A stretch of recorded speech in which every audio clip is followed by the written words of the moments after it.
The third and lowest step on the ladder is called support.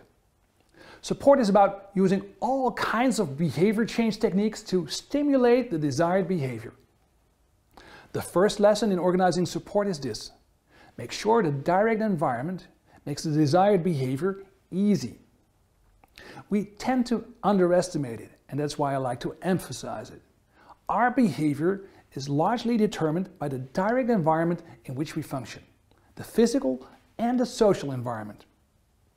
By the physical environment, I mean all the things around us we perceive, like at work, our office, our computer, and also the information we receive, our calendar, the rules that apply at work.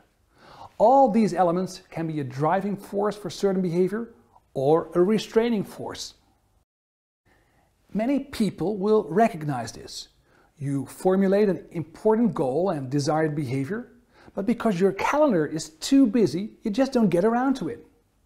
Behavioral scientists then say, first look at the restraining forces and try to reduce them. In this way, you will make it easier to display the behavior for which you are often already motivated. And then, as I mentioned, there is the social environment. With that I mean the people around us and the behavior they display.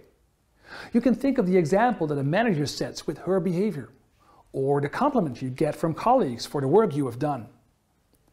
These stimuli can have a great influence on our behavior. Here too the advice is, first look at the presence of restraining forces and ask yourself whether you can reduce them.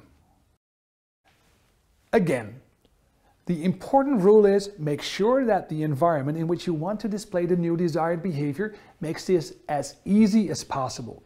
Easy is the magic word here. And you achieve that by first reducing the restraining forces and then, if necessary, by adding driving forces. When we talk about driving forces, it can be about very simple things, such as a reminder of the desired behavior at the right time.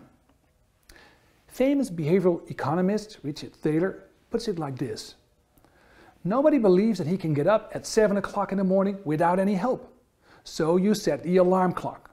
That's how you should deal with other behavioral intentions as well.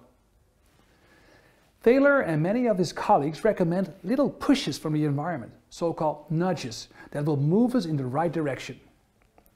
Thaler himself prefers simple, practical solutions. He says, one of my favorite nudges is the text you see in London painted on the road at almost every pedestrian crossing: look right.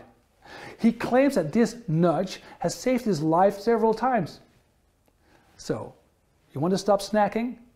Make sure you don't have any candy or snacks in the house, or store them in such a way that you have to make an effort to get to them.